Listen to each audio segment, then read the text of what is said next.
오늘 하나님의 말씀은 우리 자리에서 일어나셔서 로마서 1장 2절에서 4절까지 말씀을 같이 보시겠습니다.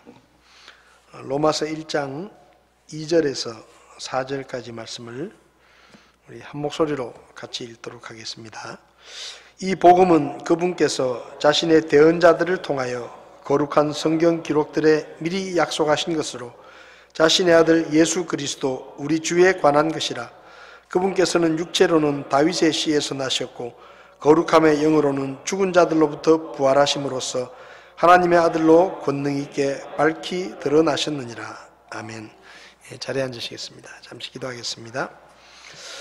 살아계신 하나님 아버지, 저희들을 구원해 주시고 이 땅에 사는 동안 늘 우리와 함께 하시며 우리를 도우시고 우리를 지키시는 하나님의 은혜를 감사합니다. 살아가는 가운데 여러 가지 어려움이 많이 있지만 그 가운데서도 하나님께서 우리를 지켜주시고 또 우리의 필요들을 채워주셔서 오늘까지 큰 부족함 없이 주님을 섬길 수 있도록 도와주신 것 감사합니다.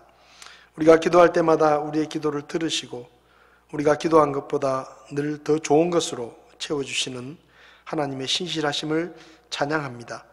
우리가 믿음으로 늘 하나님 앞에 기도하게 하시고 기도 응답을 통해 우리가 믿고 섬기는 하나님이 죽은 우상이 아니라 살아계시고 참되신 하나님이심을 날마다 경험할 수 있도록 저희들을 도와주시기를 원합니다.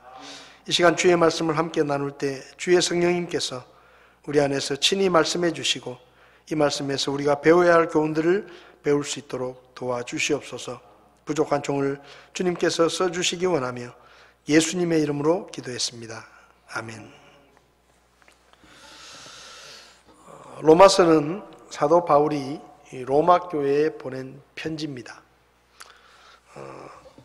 사도 바울은 로마 교회에 여러 번 가고 싶어 했습니다. 왜냐하면 대부분의 교회들은 자기가 개척한 교회였지만 로마 교회는 자기가 개척한 교회가 아니었기 때문에 로마 교회를 여러 번 가고 싶어 했는데 그 길이 계속 막혀서 로마 교회에 가보지 못하고 로마 교회 성도들에게 대신에 편지를 써서 보낸 것이 로마서입니다. 로마서는 여러 가지 목적으로 기록이 됐는데 그 중에 하나가 로마 교회 성도들에게 복음이 무엇인지를 다시 한번 선명하게 가르쳐 주기 위해서 이 로마서를 썼습니다. 그래서 이 로마서에는 특별히 복음이라는 단어가 많이 나옵니다. 오늘 본문에도 보면 복음이라는 말이 나오는데 이 말씀을 통해서 복음이란 무엇인가 하는 것을 우리는 잘 알고 있지만 다시 한번 복음에 대해서 좀 살펴보려고 합니다. 오늘 본문에서 우리가 볼 수 있는 것은 첫 번째로 복음은 하나님으로부터 시작된 것이다 라는 것입니다. 여기 1절의 말씀을 보면 예수 그리스도의 종 바울은 사도로 부르심을 받아 하나님의 복음을 위해 구별되었다 이렇게 말씀합니다. 그러니까 사도 바울이 복음을 하나님의 복음이다 이렇게 칭하고 있죠. 사도 바울이 하나님의 복음이라고 이야기한 것은 이 복음이 사람으로부터 온 것이 아니라 하나님으로부터 시작되었기 때문에 하나님의 복음이다 라고 이야기하는 것입니다. 2절을 보면 이 복음은 그분께서 자신의 대언자들을 통하여 거룩한 성경 기록들에 미리 약속하신 것으로. 그러니까 하나님의 복음은 하나님께서 약속하신 것이다 라고 이야기합니다. 하나님으로부터 시작됐다. 여러분, 이 세상에 사람을 죄와 멸망에서 구원할 수 있는 복음은 사람으로부터 나올 수가 없습니다. 왜냐하면 모든 사람은 죄인이기 때문에 그 죄의 문제를 스스로 해결할 수 없는 것이죠. 그래서 복음은 하나님께로부터 시작되었고 하나님으로부터 약속된 것입니다. 여러분, 복음은 우리가 사람 사이의 약속은 어떤 면에서 보면 쌍방적이라고 볼 수 있습니다. 내가 뭘 하기로 약속하면 상대방도 뭔가를 하기로 약속을 하는 것이죠. 대부분의 우리가 인간관계 속에서 하는 약속들은 대부분 쌍방적인 약속이지만 복음은 사람의 의지와 상관없이 하나님께서 일방적으로 약속하신 것입니다. 왜 하나님께서 사람을 위해서 복음이라는 약속, 하나님의 복음을 주셔야 했느냐? 우리가 잘 아는 것처럼 모든 사람이 죄 때문에 멸망에 이르게 되었기 때문에 하나님께서 복음을 준비하신 것이죠. 하나님께서 아담과 하와를 창조하시고 에덴 동산에 살게 하시면서 하나님께서 아담과 하와에게 말씀하신 것이 있는데, 동산 중앙에 있는 선악을 알게 하는 나무의 열매는 먹지 마라. 그것을 먹으면 죽는다. 반드시 죽는다. 그렇게 말씀하셨죠. 근데 하와가 마귀의 거짓말을 듣고 하와가 먼저 그 열매를 먹고 그 다음에 남편 아담에게도 주어서 아담도 그 열매를 먹었습니다. 그 결과로 로마서 5장 12절을 보면 그러므로 한 사람으로 말미암아 죄가 세상에 들어오고 죄로 말미암아 사망이 들어왔나니 이와 같이 모든 사람이 죄를 지었으므로 모든 사람에게 사망이 임하게 됐다. 그렇게 말씀합니다. 그러니까 아담과 하와의 죄가 단순히 그 죄를 지은 두 사람에게만 영향을 끼친 게 아니라 아담의 후손으로 태어나는 모든 사람들이 아담과 하와가 지은 그 죄를 물려받아서 죄인으로 태어나고 그리고 죄인으로 살면서 또다시 죄를 짓고 그리고 죽을 때도 죄인으로 죽어서 결국은 하나님의 심판을 받고 영원한 멸망에 처하는, 영원히 고통스러운 죄의 형벌을 받아야 되는 그런 절망적인 운명에 처하게 된 것입니다.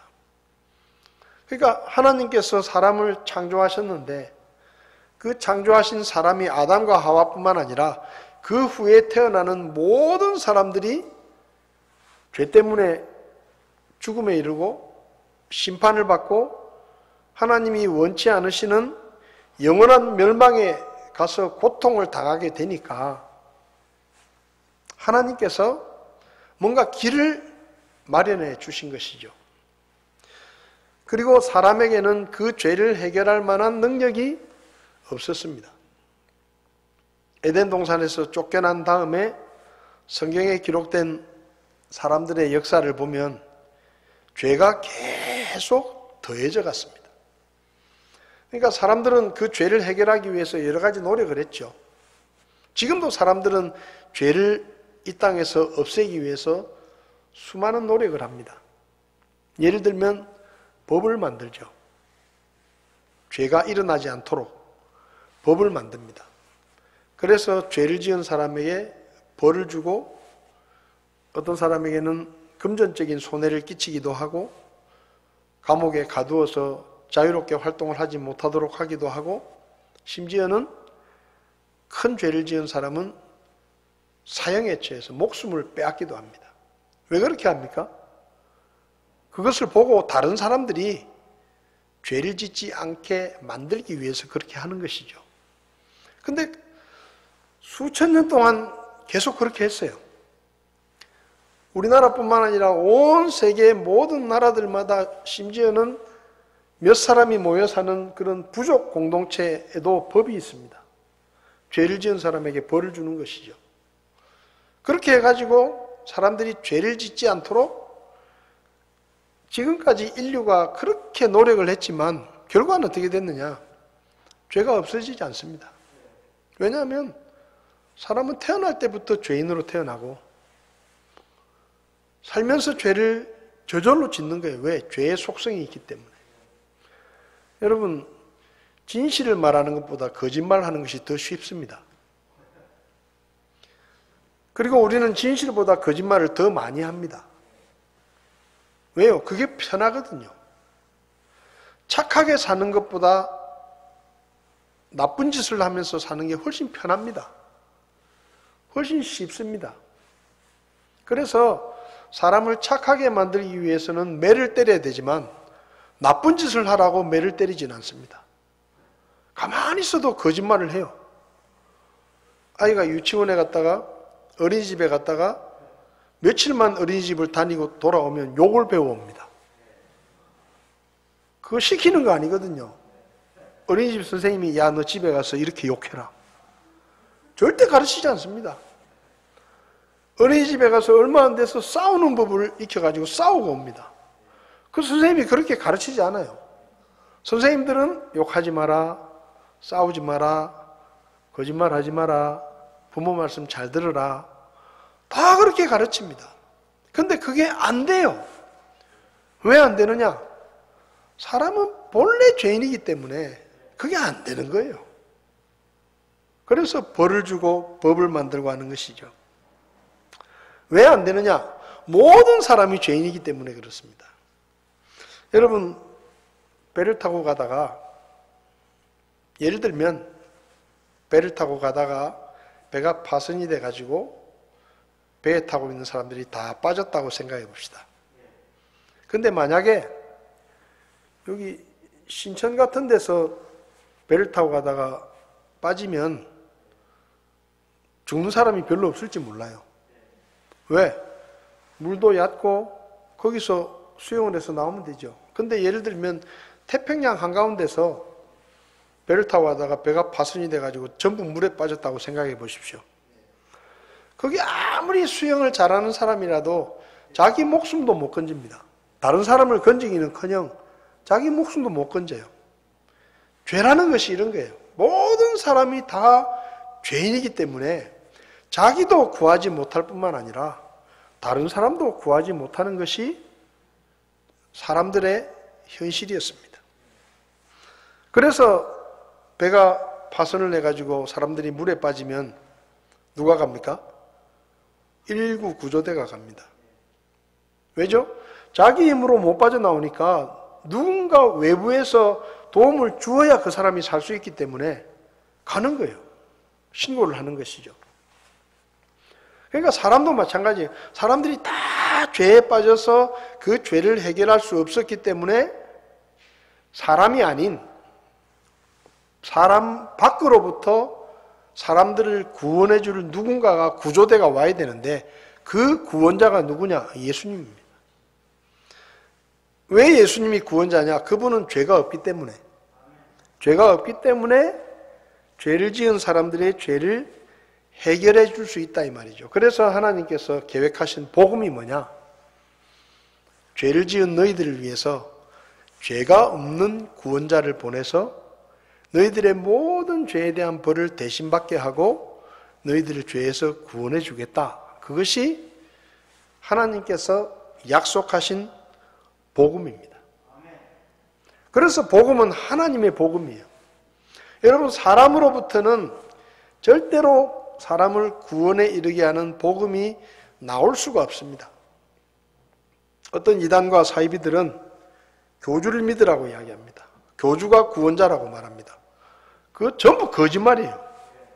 왜냐하면 사람은 구원자가 될 수 없어요. 설사 교황이라 할지라도 교황도 구원을 받아야 되는 죄인입니다. 그런데 가톨릭에서는 교황은 죄가 없다라고 이야기를 하죠. 성경에 말씀하는 게 아니에요. 자기들이 정한 얘기예요. 성경은 모든 사람이 죄인이라고 말합니다.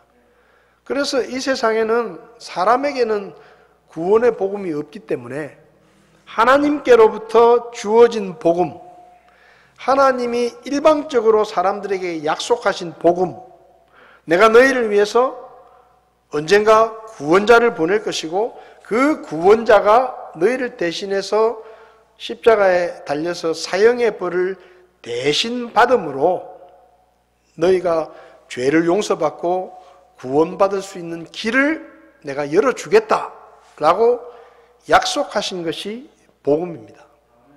그래서 여러분, 이 세상에 사람을 구원하는 복음은 하나님의 복음밖에 없습니다. 그리고 이 복음은 즉흥적인 것이 아닙니다. 어느 날 갑자기 하나님께서 복음을 만들어내신 게 아니에요. 여기 성경을 보면 이 복음은 그분께서 자신의 대언자들을 통해서 거룩한 성경 기록들에 미리 약속하신 것이다. 그러니까 하나님의 복음은 어느 날 갑자기 하나님께서 구상하시고 어느 날 갑자기 예수님을 이 땅에 보내셔가지고 구원자로 삼으신 것이 아니라 하나님께서 오래전에 계획하시고 그리고 그 계획을 계속해서 사람들에게 알려주셨습니다. 내가 이런 계획을 가지고 있다. 이런 구원의 계획을 가지고 있다. 이런 복음을 준비하고 있다는 것을 계속해서 사람들에게 알려주셨는데 첫 번째로 알려주신 게 창세기 3장 15절입니다. 아담과 하와에게 그리고 아담과 하와를 죄를 짓게 한 마귀를 책망하시면서 창세기 3장 15절에 내가 너와 여자 사이에 또 내 씨와 그녀의 씨 사이에 적개심을 두리니 그 씨는 내 머리를 상하게 할 것이요 너는 그의 발꿈치를 상하게 할 것이니라. 그러니까 이 말씀이 구원자 예수님을 보내시겠다라고 하신 첫 번째 약속입니다.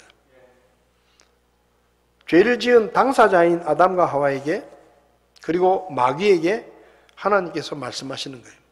때가 되면 여자의 씨를 보내서 그 여자의 씨를 통해 구원의 계획을 이루시겠다라고 약속하신 것입니다. 여러분, 아담과 하와가 하나님 우리가 죄를 지었습니다. 우리를 제발 용서해 주십시오라고 말한 게 아니에요. 하나님 우리가 죄를 해결할 수 있는 길을 좀 열어주십시오. 우리가 잘못했습니다. 사람이 요구한 게 아닙니다. 그냥 하나님께서 일방적으로 내가 이렇게 하겠다 라고 약속하신 거예요. 여러분, 약속은 내용이 뭐냐가 중요한 게 아닙니다. 약속에서 제일 중요한 것은요, 그 약속을 누가 하느냐는 겁니다. 누가 하느냐가 제일 중요한 거예요. 아무리 거창한 약속이라도 그 약속을 이룰 수 있는 능력이 없는 사람이 약속을 하면 그것은 거짓말이 될 수 있습니다. 예를 들면 제가 여러분에게 약속을 한다고 생각해 보십시오. 예배 마치고 돌아가실 때 제가 100억씩 나눠드릴 테니까 다 받아가십시오. 그렇게 제가 약속을 한다고 생각해 보십시오. 그럼 여러분들이 어떻게 생각하실까요? 예? 제가 100억씩 나눠드린다니까 별로 좋아하지도 않으시네요. 그 표정에서 벌써 에이, 목사님이 무슨 돈이 있어서 100억은커녕 100만 원이라도 주시면 좋겠다. 그렇게 생각할 수 있어요. 그렇잖아요? 근데 예를 들면 머스크 같은 세계 1등 부자가 우리 교회에 와가지고 제가 돈이 너무 많은데 돈이 주체가 안 됩니다. 그래서 이 돈을 좀 나눠드리려고 합니다. 그러니까 예배 마치면 그냥 가지 마시고 제가 저 뒤에 돈보따리 가방을 준비를 해왔으니까 필요하신 만큼 가방 하나에 10억씩 들었는데 10개가 필요하면 10개 가져가시고 20개가 필요하면 20개 가져가시고 필요하신 만큼 가져가십시오. 오늘만 제가 드리는 겁니다. 그러면 여러분 예배가 안 될 거예요. 예배가 안 될 거예요. 설교도 안 들어올 거예요. 왜냐하면 그 세계 1등 부자가 줄만하니까, 줄만한 능력이 있으니까 여기까지 찾아와가지고 주겠다는데 얼마나 좋겠어요. 믿음이 가잖아요. 그러니까 여러분, 약속이라는 건 그 약속의 내용이 뭐냐가 중요한 게 아니고 그 약속을 누가 하느냐가 중요한 거예요. 대통령이 되는 사람들이 약속을 얼마나 많이 합니까? 근데 약속을 다 지킵니까? 못 지키는 것도 많아요. 지키고 싶어도 못 지키는 거예요. 왜? 그걸 지킬 만한 능력이 안 되는 거예요. 능력이. 그렇게 하고 싶어서 얘기를 했지만 못 지킬 수 있는 겁니다. 근데 여러분, 하나님이 약속하셨다는 얘기는 하나님은 그 약속을 이루실 만큼 충분한 능력이 있는 분이시기 때문에, 그리고 그분은 거짓말하지 않는 분이시기 때문에 그분의 약속은 반드시 이루어진다는 것입니다.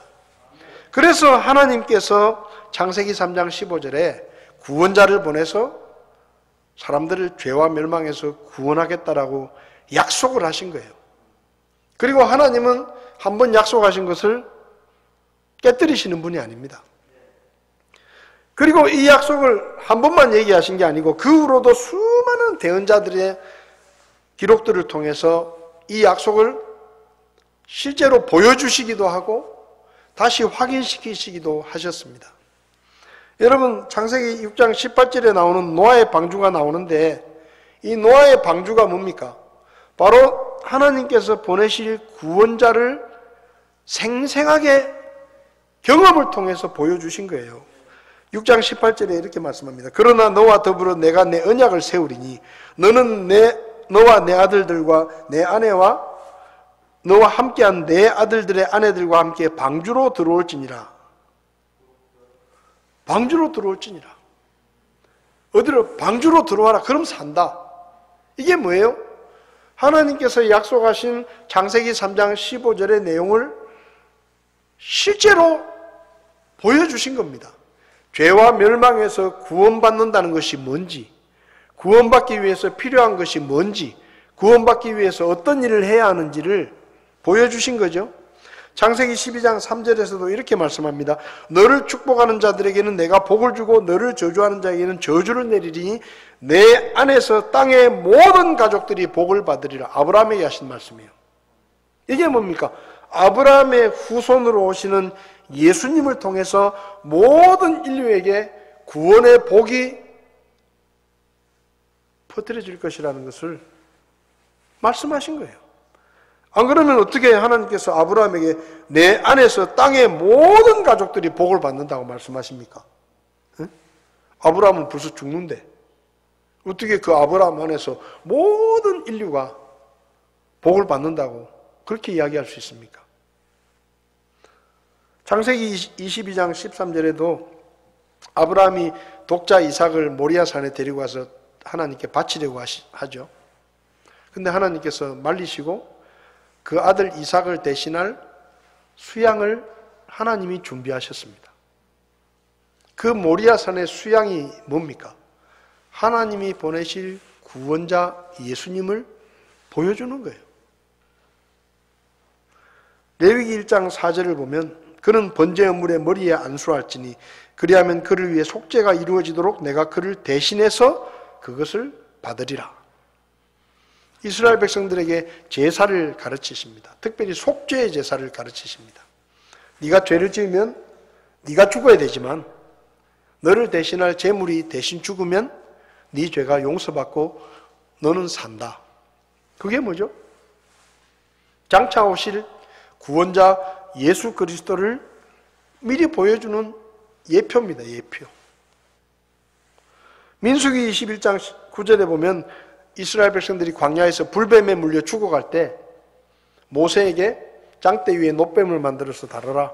그걸 쳐다보면 산다. 그게 뭐죠? 구원자 예수님을 상징하는 연습이에요. 연습.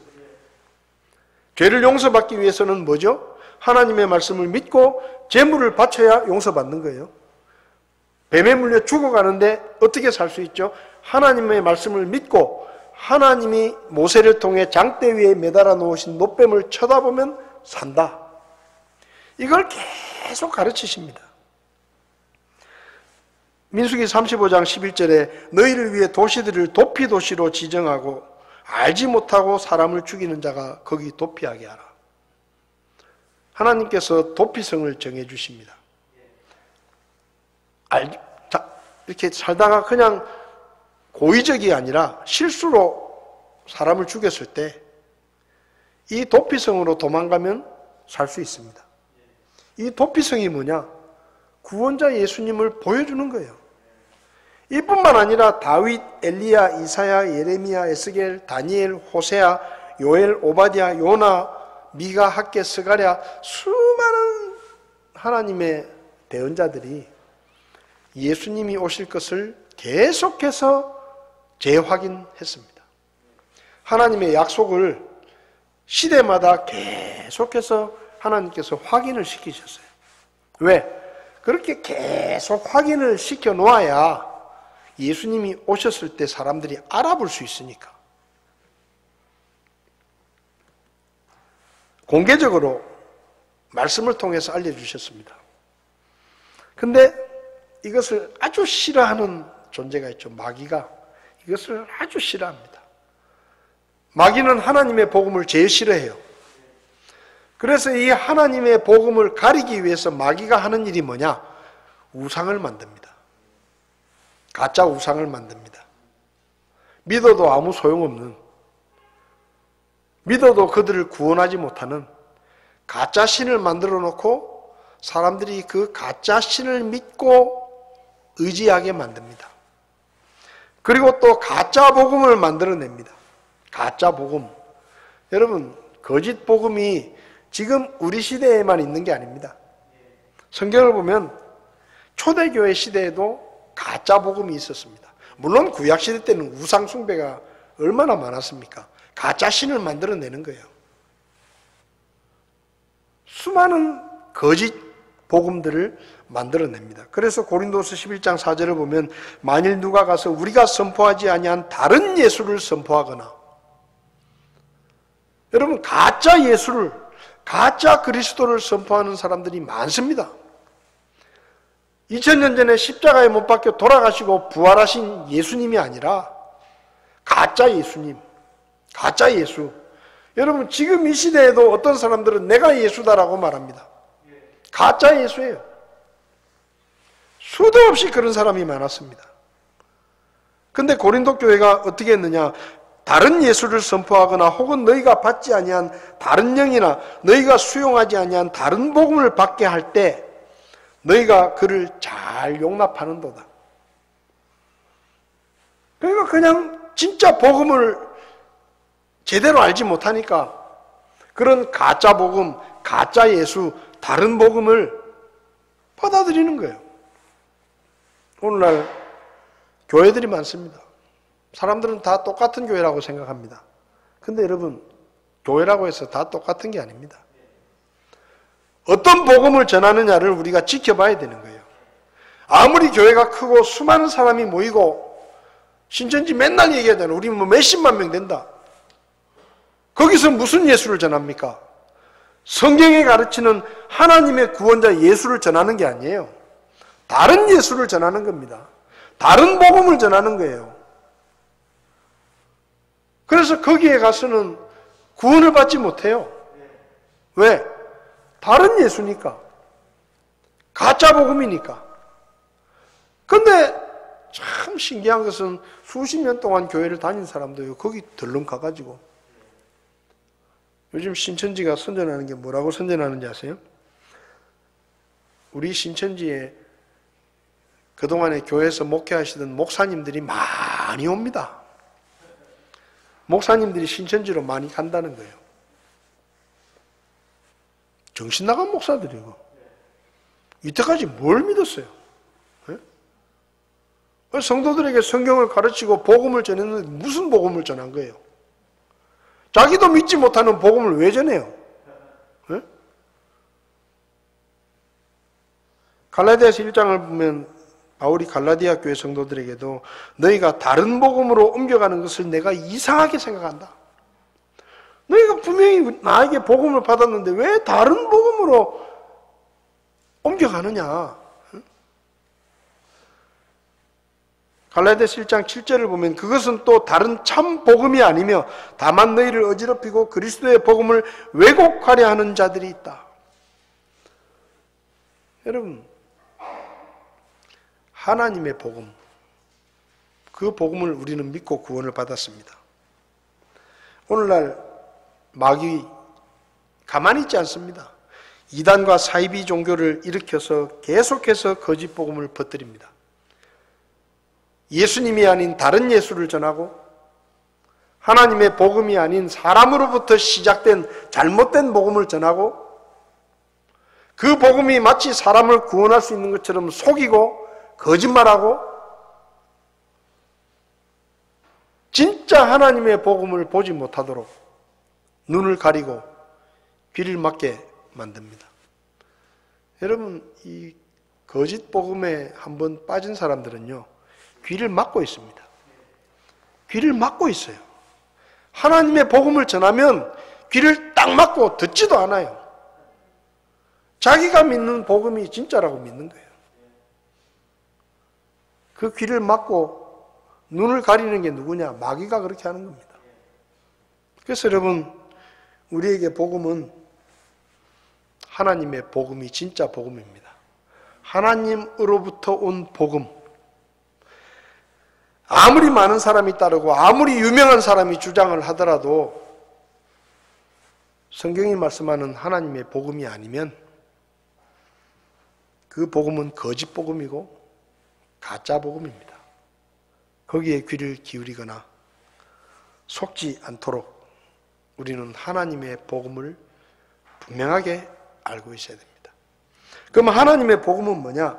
하나님의 복음은 구원자 예수님에 관한 복음입니다. 여기 오늘 말씀을 보면 이 복음은 그분께서 자신의 대언자들을 통하여 거룩한 성경 기록들에 미리 약속하신 것으로 자신의 아들 예수 그리스도 우리 주에 관한 것이라. 복음이 뭐라고요? 하나님의 복음이 뭐라고요? 예수 그리스도에 관한 것이다. 성경은 예수님이 구원자라고 말씀합니다. 오늘 본문을 보면요, 3절에 그분께서는 육체로는 다윗의 씨에서 나셨고, 예수님에 대해서 지금 두 가지를 이야기하는데, 예수님은 다윗의 씨에서 나셨다. 그리고 4절을 보면 거룩함의 영으로는 죽은 자들로부터 부활하심으로써 하나님의 아들로 권능 있게 밝히 드러나셨느니라. 사도 바울이 이야기합니다. 복음은 하나님의 복음이 진짜 복음이다. 그리고 그 하나님의 복음은 예수님에 관한 복음이다. 두 가지를 이야기하잖아요. 다윗의 씨로 오신다. 그리고 또 하나는 그분은 죽음에서 부활하셨다. 이게 무슨 얘기입니까? 사무엘하 7장 16절을 보면 내 집과 내 왕국이 내 앞에서 영원히 굳게 서고 내 왕자가 영원히 굳게 서리라 하고 다윗에게 약속하십니다. 다윗의 왕좌가 영원히 갈 것이라는 것이죠. 이것을 하나님이 약속하십니다. 그런데 이 영원한 왕국의 주인이 누구냐? 주인공이 바로 예수님입니다. 예수님을 통해서 영원한 왕국이 현실로 된다라는 예언의 말씀입니다. 그러니까 이 말씀은 하나님이 보내시는 구원자가 다윗의 후손으로 오실 것이다 라는 예언의 말씀이에요. 그리고 미가서 5장 2절을 보면 그러나 너 베들레헴 에브라다야 내가 유다의 수천 가운데 작을지라도 이스라엘에서 치리자가 될 자가 내게서 내게로 나오리라. 그에 나아가면 옛적부터 있었으며 영원까지 있었느니라. 이게 뭐냐? 예수님께서 다윗의 도시인 베들레헴에서 태어나실 것이다 라는 예언의 말씀입니다. 그러니까 하나님이 보내시는 구원자가 되려고 하면 적어도 이 두 가지를 충족시켜야 돼요. 다윗의 후손으로 태어나셔야 되고 유대 땅 베들레헴에서 태어나셔야 돼요. 예수님이 누구의 후손으로 오셨죠? 아브라함과 다윗의 후손 예수 그리스도. 예수님이 어디서 태어나셨죠? 베들레헴에서 태어나셨죠? 여러분, 사실은 예수님이 베들레헴에서 태어나실 가능성은 전혀 없었습니다. 여러분, 만삭인 임산부가 어떻게 여행을 합니까? 다 자기 집에 있다가 애 낳죠. 임신 초기도 아니고 이제 애 낳을 때가 다 돼가는데, 예?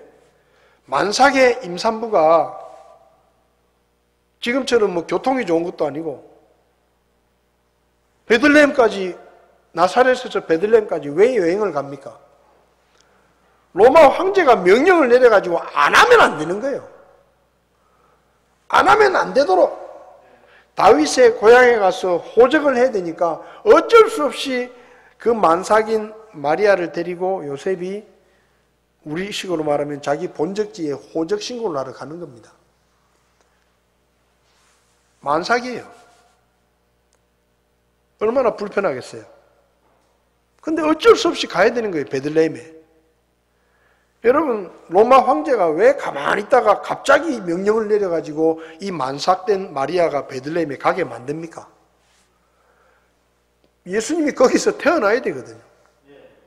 예수님이 거기서 태어나야 되는 거예요. 왜? 그렇게 예언을 해놓으셨으니까.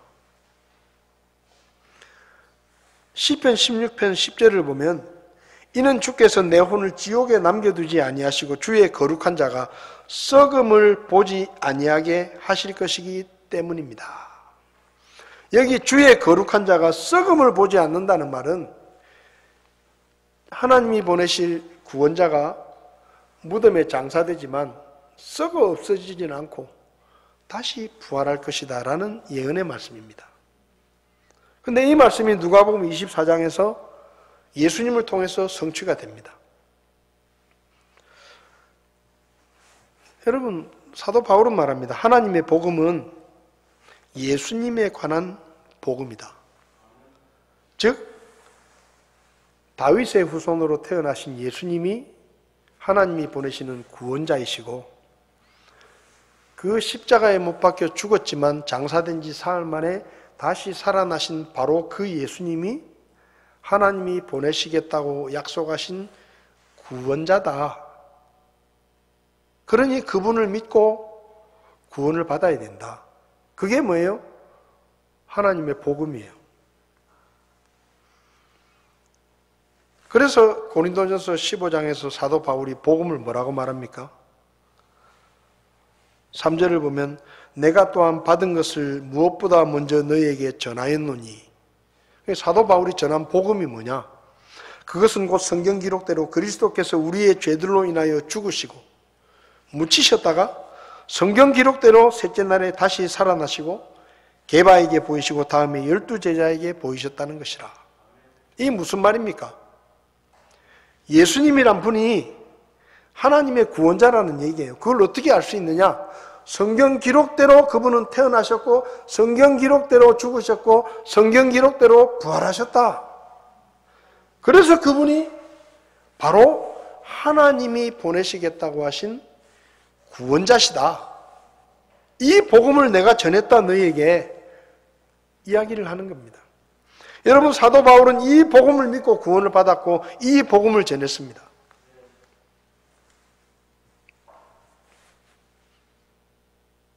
우리도 그 복음을 믿고 구원을 받았어요. 그래서 여러분, 하나님의 복음을 다른 말로 성경에 표현하기는 그리스도의 복음이다 라고 말하는 거예요. 하나님의 복음, 그것이 바로 그리스도의 복음이다. 그래서 하나님의 복음이라는 말과 그리스도의 복음이라는 말을 사도 바울이 번갈아서 쓰고 있는데, 이 복음은 하나님으로부터 시작된 복음이고 이 복음은 바로 구원자이신 예수님에 관한 복음이다 라는 뜻입니다. 사도행전 4장 12절에 뭐라 그랬습니까? 다른 사람 안에는 구원이 없다.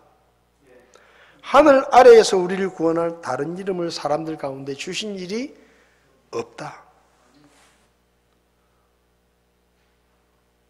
예수님 외에 다른 구원자는 없다. 그것이 복음입니다. 하나님의 복음. 그래서 사도 바울은 로마서 1장 16절뿐만 아니라 13번이나 하나님의 복음을 그리스도의 복음이다 라고 이야기한 거예요. 왜? 그 하나님의 복음이 바로 그리스도에 관한 것이기 때문에. 그래서 사람은 예수님을 죄와 멸망에서 구원하시는 하나님의 구원자로 믿을 때에 구원을 받을 수가 있습니다. 요한복음 3장 16절에 하나님께서 세상을 이처럼 사랑하사 자신의 독생자를 주셨다 그랬는데, 그 독생자 예수님을 주신 이유가 뭐냐? 누구든지 그를 믿는 자는 멸망하지 않고 영존하는 생명을 얻게 하려 하십니다. 예수님을 믿고 멸망하지 않고 영원한 생명을 얻게 하기 위해서 독생자 예수님을 주셨다 그랬어요. 구원자로 주셨습니다. 사도행전 2장에서 사도들이 전한 복음이 뭡니까?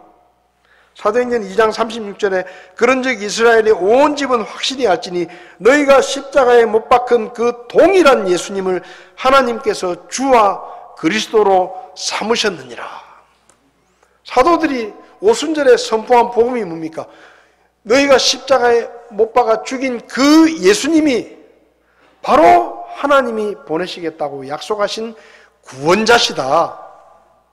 그분의 부활이 그것을 증명하는 것이다 라고 사도들이 그 그리스도의 복음을 전한 겁니다.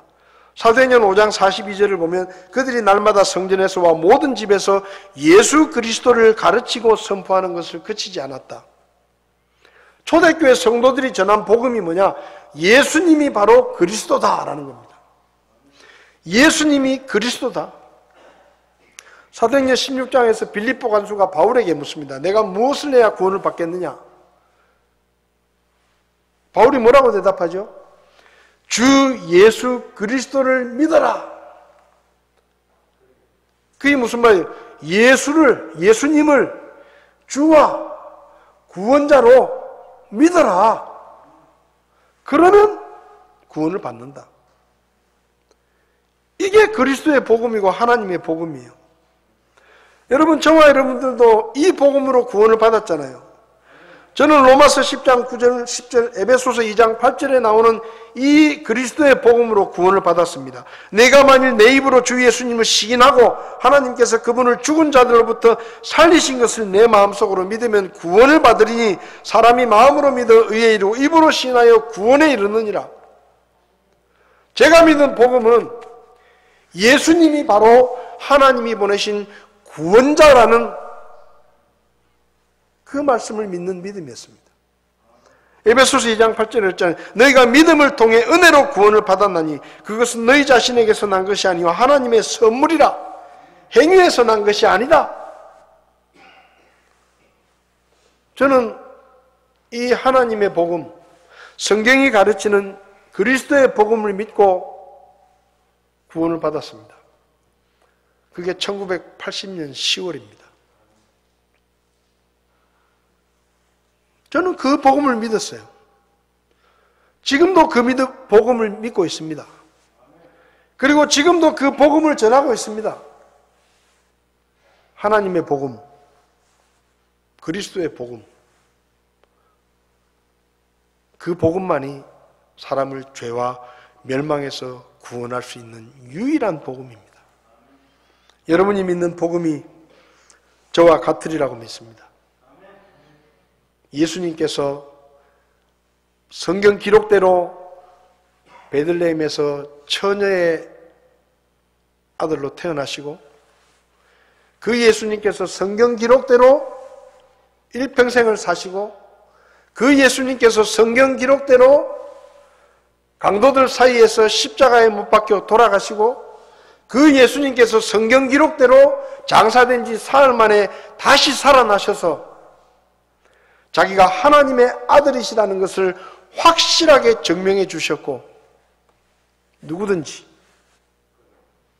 그 예수를 하나님의 구원자로 믿으면 모든 죄를 용서받고 구원을 받고 심판에 이르지 않고 영원한 천국에서 주님과 함께 영원히 살 것을 믿는 그 믿음으로 사람은 구원을 받는 것입니다. 왜냐하면 이 하나님의 복음, 그리스도의 복음이 하나님이 미리 약속하시고 그분이 우리에게 주신 유일한 구원의 복음이기 때문에 그렇습니다. 여러분, 혹시 아직도 구원을 받지 못했다면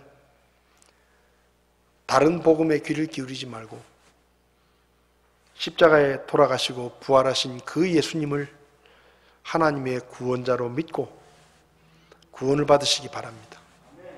그리고 이미 구원을 받으셨다면 유일한 복음, 죄인을 죄와 멸망에서 구원할 수 있는 이 유일한 하나님의 복음, 그리스도의 복음을 믿지 않는 사람들에게 전하시기 바랍니다.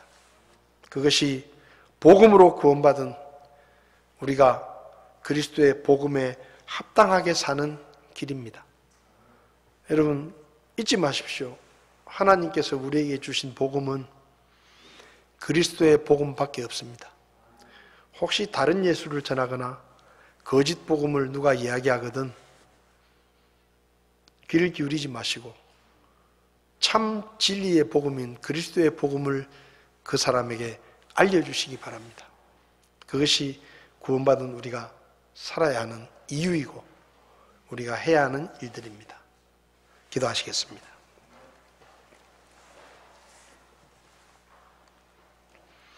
고마우신 하나님,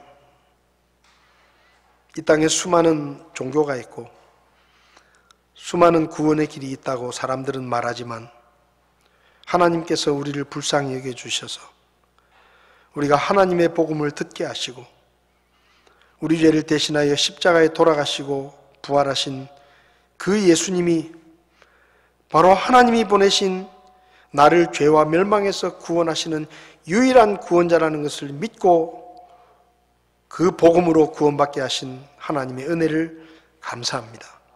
아버지 하나님, 우리의 숨이 끝나는 날까지 이 복음만을 믿게 하시고 그리고 이 복음을 힘써 전할 수 있도록 저희들을 도와주시옵소서. 우리에게 구원자 예수님을 보내주시고 우리가 회개하고 불순종의 길에 불신앙의 길에서 돌아서서 예수님을 하나님의 구원자로 믿을 때 은혜로 하나님이 준비해 주신 선물을 구원을 허락해 주신 것을 감사합니다. 이 구원의 은혜를 늘 생각하며 일평생 찬양하며 감사하며 믿음의 길을 걸어갈 수 있도록 혹시라도 거짓 복음에 속지 않도록 저희들에게 믿음의 확신을 주시옵소서. 오늘도 귀한 말씀을 감사드리며 예수님의 이름으로 기도했습니다. 아멘. 예배를 마치겠습니다.